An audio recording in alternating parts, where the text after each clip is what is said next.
I'll give you my entire fortune if you can tell me what was stolen in the Louvre last week. The marble hall fell silent. Waiters froze mid-step, champagne glasses trembling in their hands. Across from him, the woman in the gray uniform didn't flinch. She kept polishing the marble floor, calm and steady, as if she'd heard this kind of arrogance before. Then she straightened, eyes meeting his without fear. "What was stolen?" she said softly. "Wasn't only the jewels, monsieur." A murmur spread through the room. "No?" he asked, half smiling. "Then what do you think was stolen?" "Respect," she answered.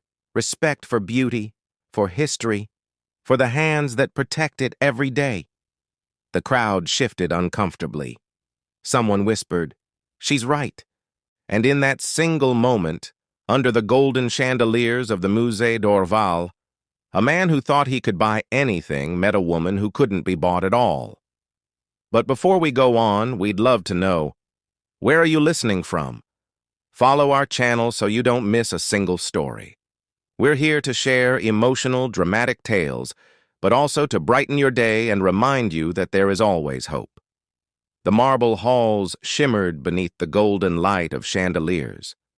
Waiters moved like quiet shadows, carrying trays of champagne that mirrored the glow of priceless paintings. Every guest inside the Musée d'Orval wore the same expression, admiration painted over pride. Richard Coleman arrived late, as he always did. His presence drew attention like gravity itself. Polished shoes, perfect suit, a man who never had to ask twice for anything. He had flown from New York that morning just to attend this exclusive Return of the Masters Gala, a night meant for collectors, critics, and those who could afford to pretend they loved art more than they loved themselves. He moved through the room with a glass of champagne in hand, nodding politely to curators and investors. At his side for a brief moment stood Isabelle Marchand, an elegant woman in a dark emerald dress. She smiled the kind of smile that hides more than it reveals. "You're early," she said lightly. "Paris missed you." Richard's tone was cool. "Did it? Or did you?" Isabel's eyes narrowed. Still the same man who thinks affection is a transaction.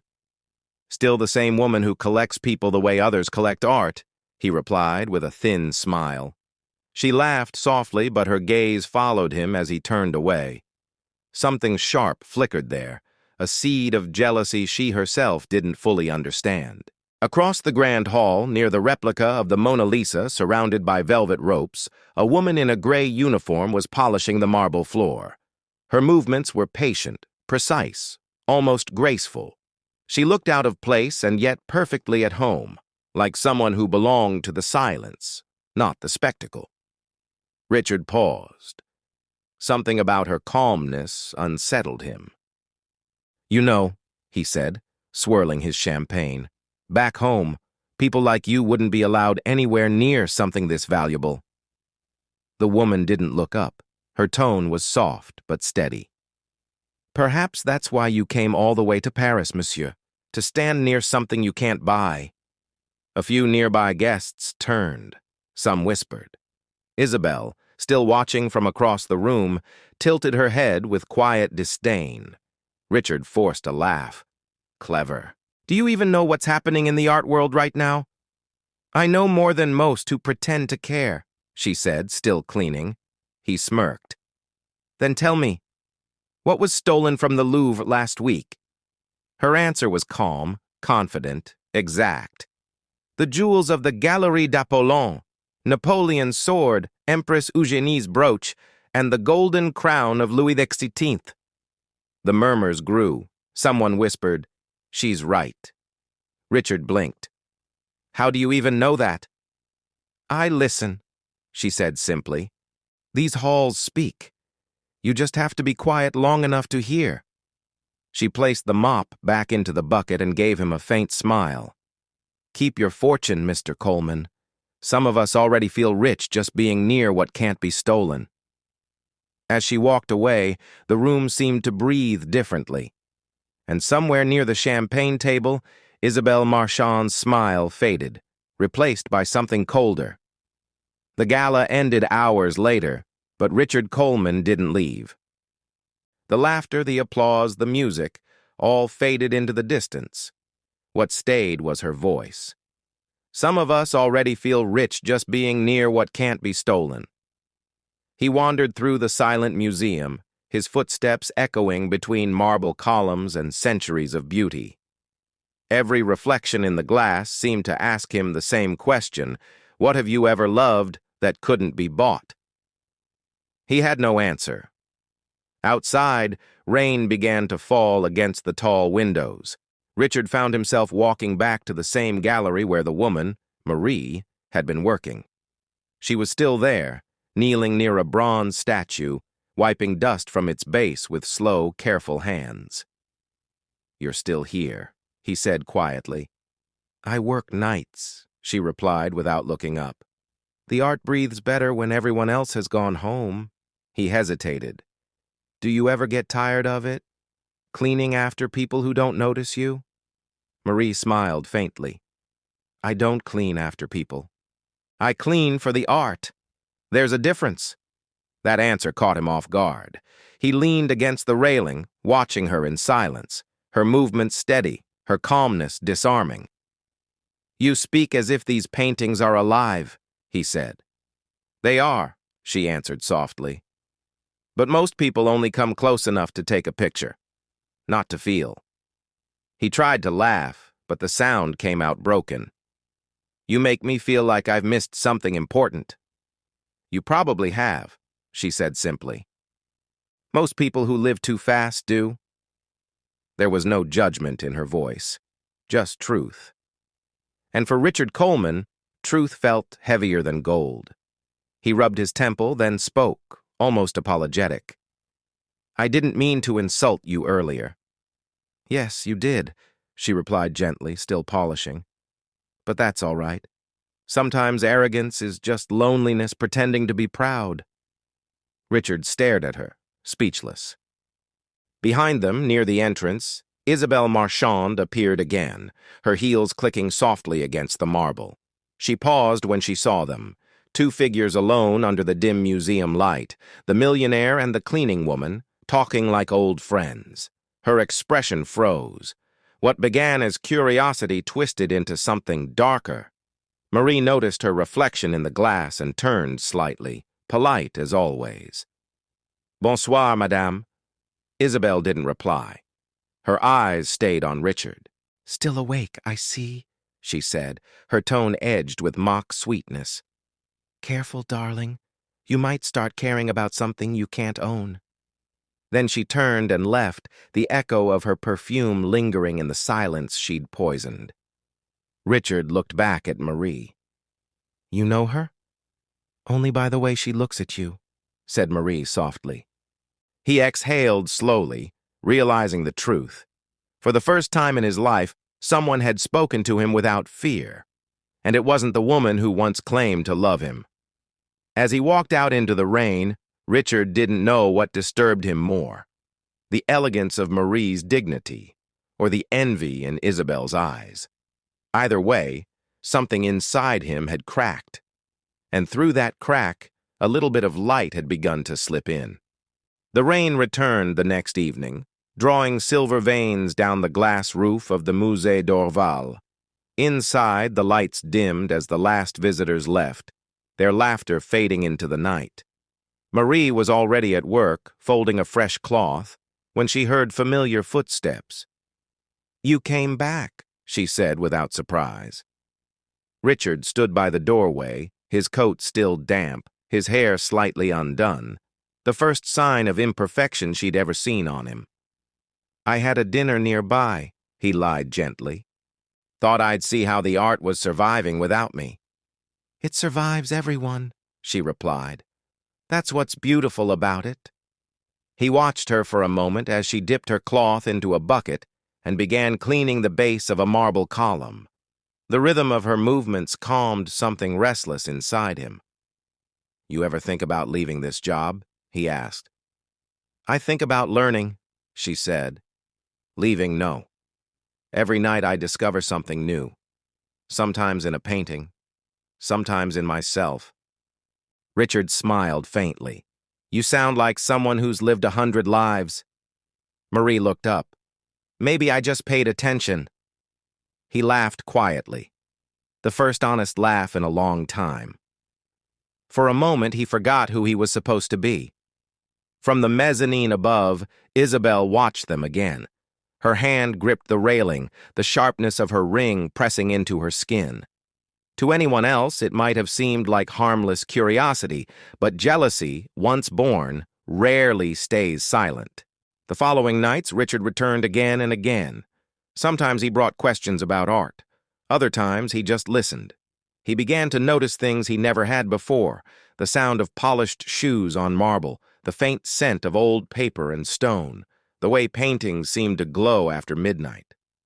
Marie spoke to him about patience, about listening, about how art can change a person if they let it.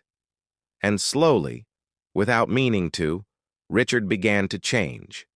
One night, as they stood before a faded portrait of an unknown woman, he asked softly, "Do you ever wonder who she was?" "Someone who didn't need to be famous to be eternal," Marie said. "That's the beauty of the forgotten. They remind us that value isn't always visible." Richard stared at the portrait for a long time. He thought of his own life, awards, buildings, deals, and how none of them would ever outlive him the way that woman's face had. For the first time in years, he felt small in the best possible way. Later that week, Isabel found him at a cafe near the museum. She sat down uninvited, her eyes studying him. "You've changed," she said. "Paris seems to have done something to you." He didn't look up from his coffee. "Maybe it just showed me what I'd been missing." Her smile was tight. "Or who?" He finally met her eyes. "What do you mean?" "I mean," Isabel said, leaning closer, "you've been spending an awful lot of time with the cleaning staff." He froze, realizing what she was implying. "Careful, Isabel," he said quietly.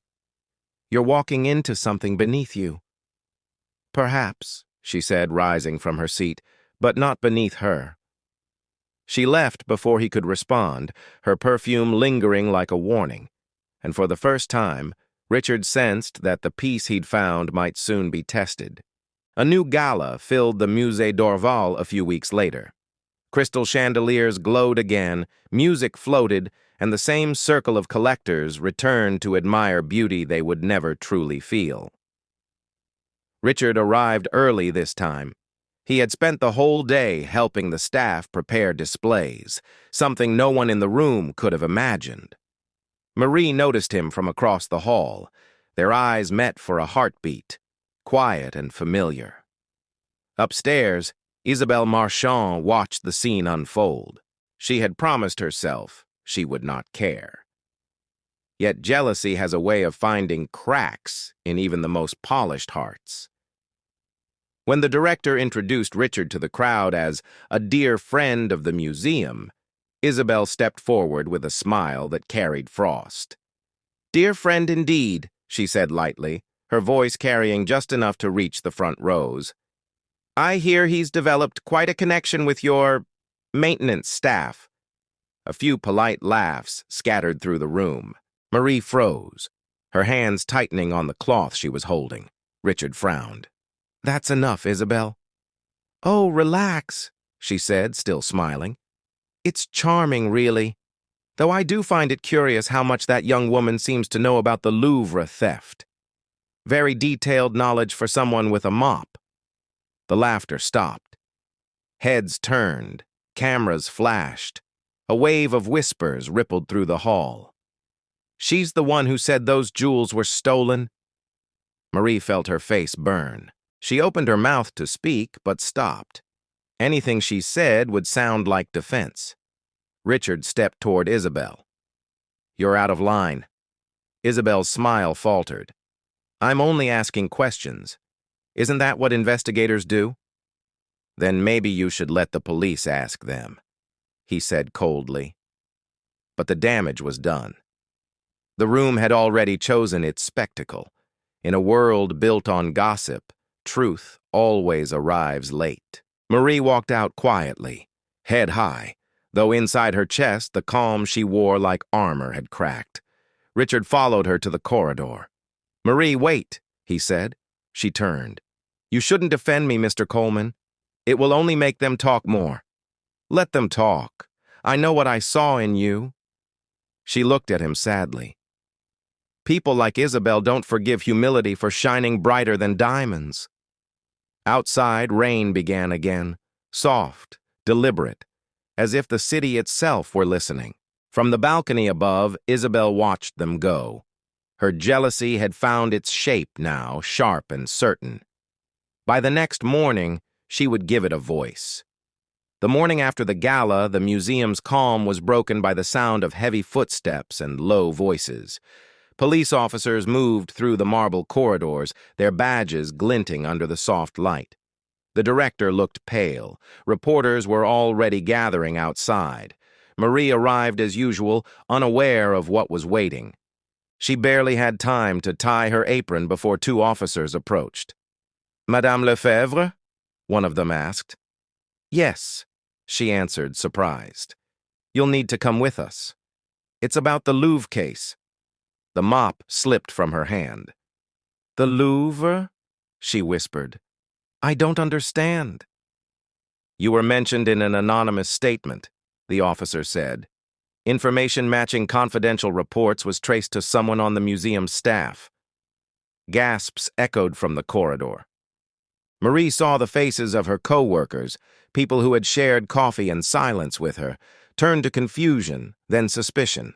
One whispered, "She knew every detail of that theft." Another murmured, "I always said she was too clever for a cleaner."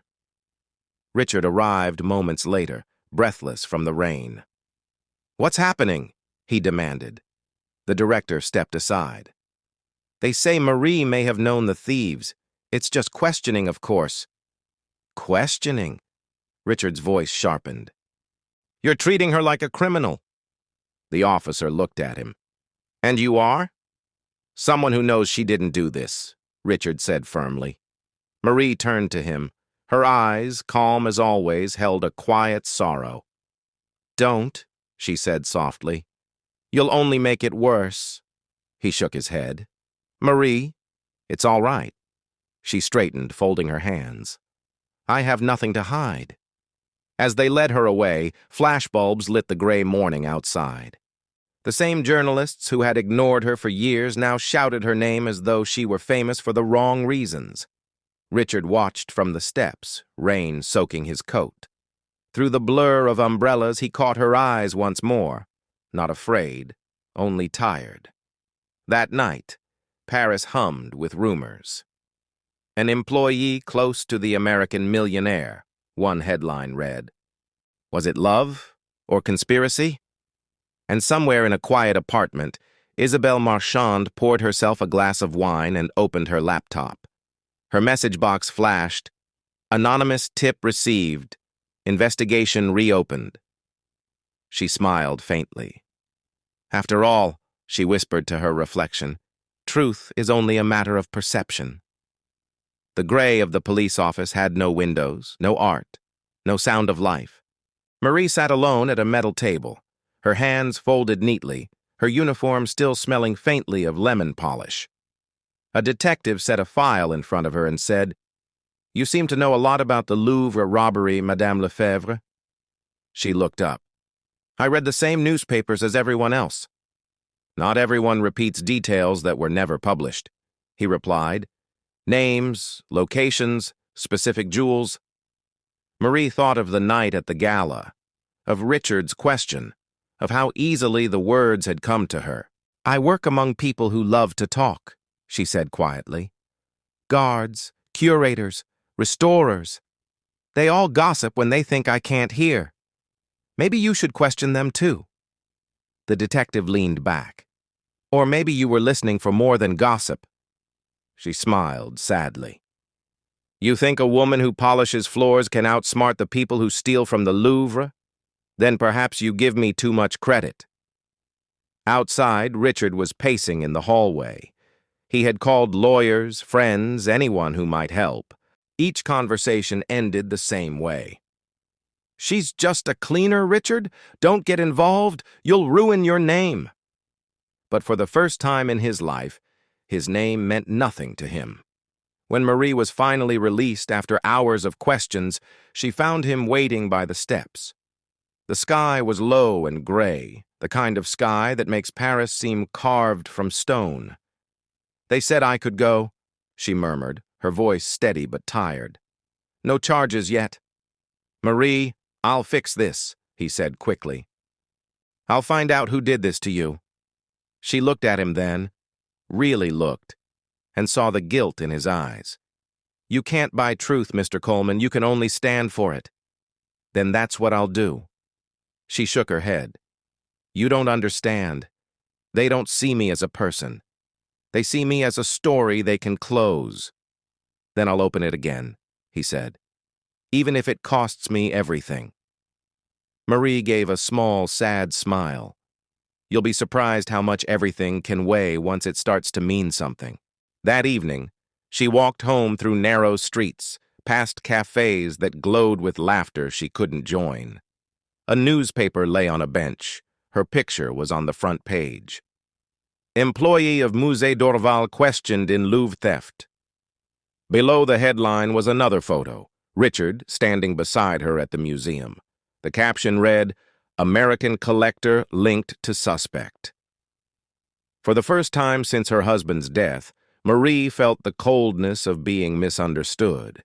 In her small apartment, she sat by the window listening to the rain. Her reflection in the glass looked like someone fading from her own life. At the same hour, across town, Richard was in his hotel suite, staring at the article. He turned off his phone, opened his laptop, and began to search. Names, museum security logs, press archives, anything. If he was going to save her, he would have to do more than talk. He would have to see, just as she had taught him. And somewhere in another part of the city, Isabelle Marchand watched the same headline on her screen. Her smile was thin, uncertain. Victory, she realized, could feel very close to regret. Days passed. Paris seemed colder, quieter.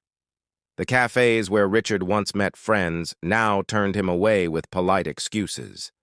The same investors who had praised him last month no longer returned his calls. His name was now whispered with hers, the millionaire and the cleaner. He didn't care. Every morning, Richard walked to the Musée d'Orval, not as a guest, but as a man chasing the truth. He asked questions no one wanted to answer, watched recordings, searched archives, followed every rumor about the Louvre case.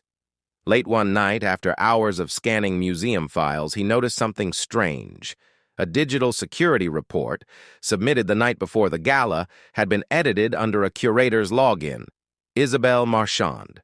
He opened the file.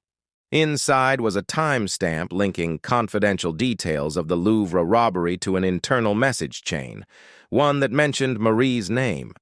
It was the same information she had repeated at the gala, information she could only have heard after Isabelle leaked it.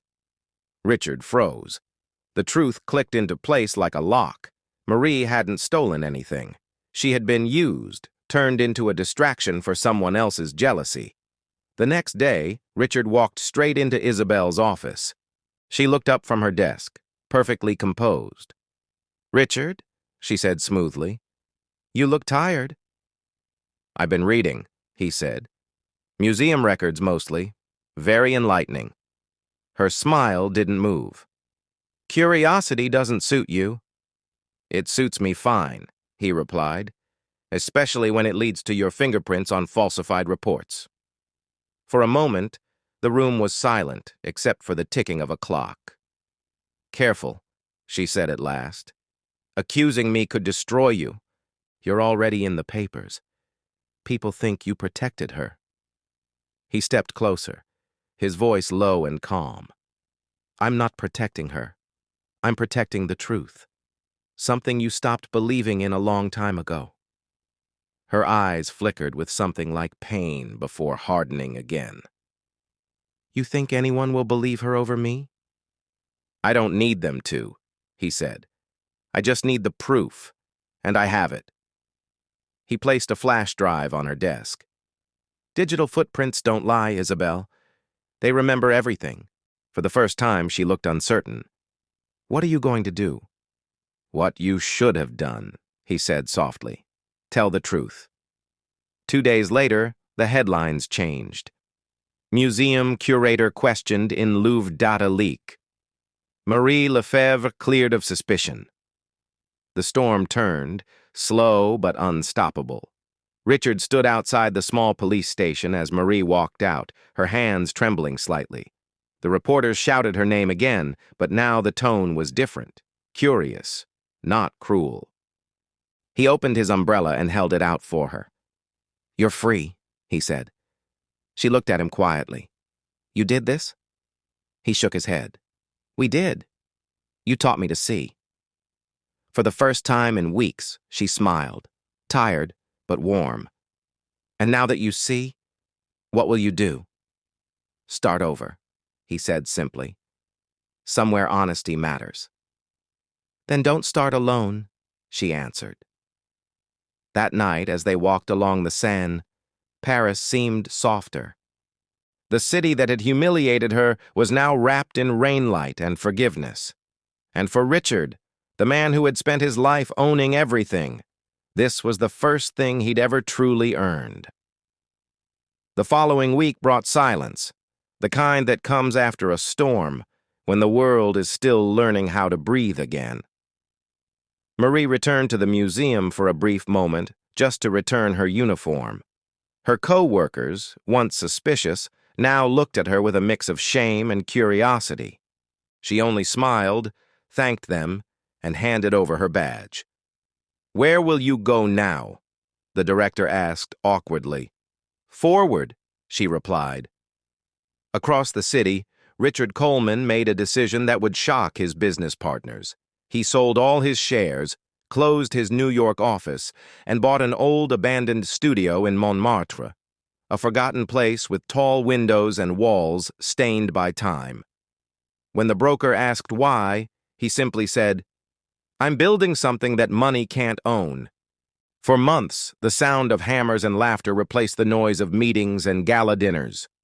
Richard worked with his own hands, painting walls, repairing frames, cleaning floors. At the center of the room, he placed a simple sign with the name he had chosen, Galerie du Silence, a gallery dedicated to anonymous artists, restorers, and the invisible workers of art, the hands the world never applauds. On the day of the opening, Marie received an invitation in a plain white envelope. No logo, no signature, just one line. To those who guard what cannot be bought. When she entered the restored space, she fell silent.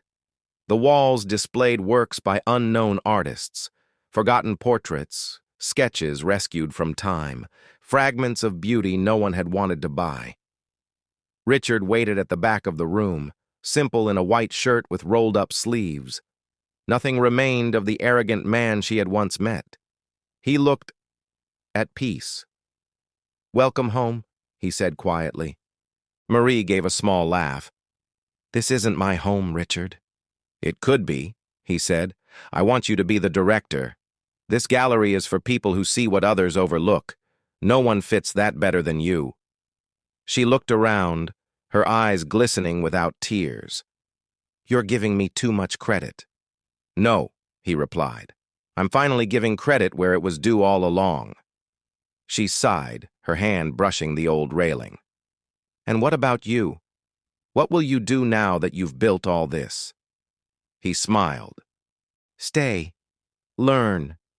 Maybe start a life that doesn't need to impress anyone. Marie studied him for a moment, the silence between them light, almost serene. Then, she said softly, perhaps we'll start over together. That night, the lights of the Galerie du Silence reflected in the rain like tiny stars. There were no photographers, no headlines, no applause, only simple people, smiling, feeling, and among them, two hearts that had finally learned to see each other beyond appearances. The Galerie du Silence grew slowly, like everything built with care.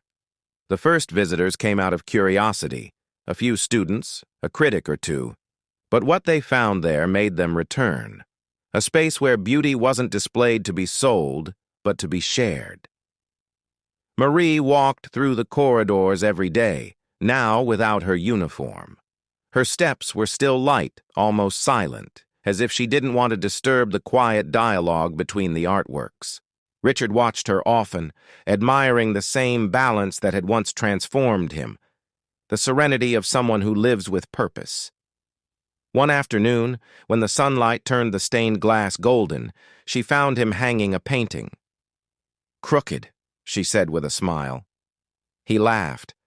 "I'm learning. Slowly." "You always were a fast learner," she teased. He looked at her. Not with the things that mattered. Silence settled between them, gentle and full. Richard set the hammer down.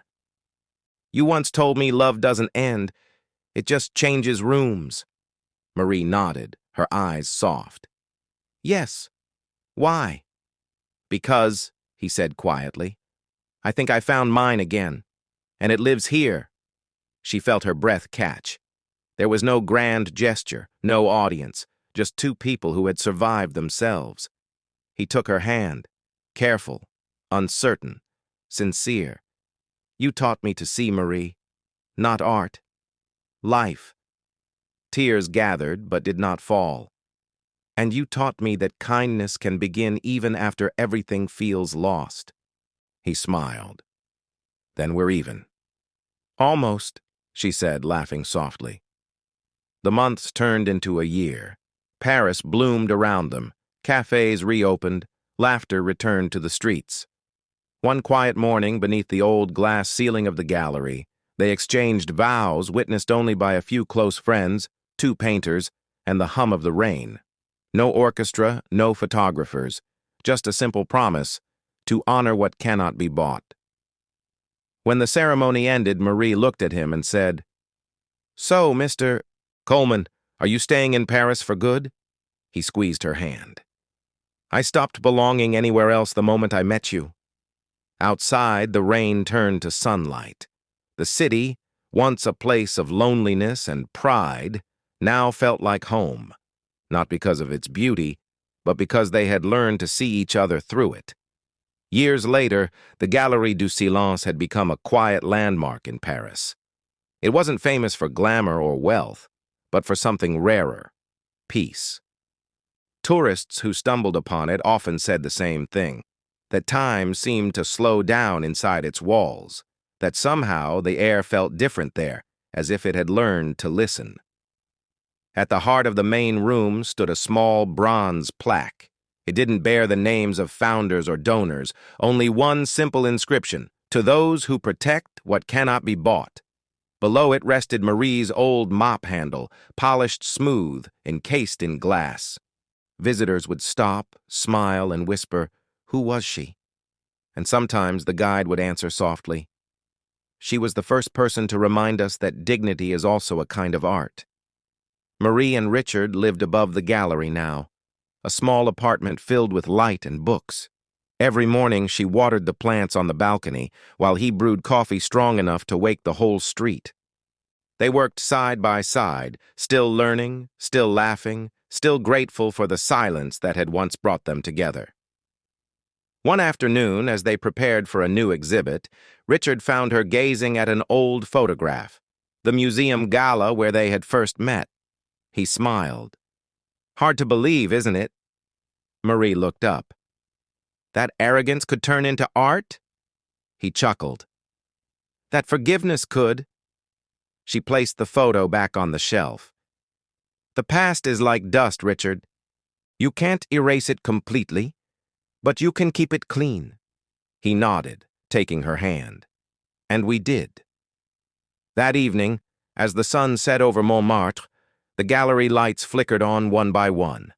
Outside, the rain began again, soft, patient, familiar. Through the window, two silhouettes moved among the paintings, their shadows joining in the golden light.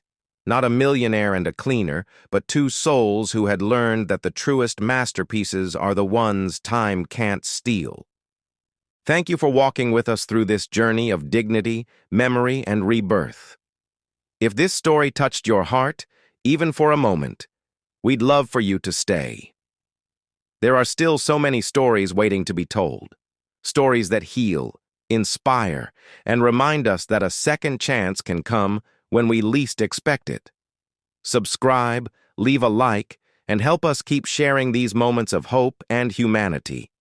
Your presence here means more than words can say. Until next time, stay gentle, stay strong, and keep believing.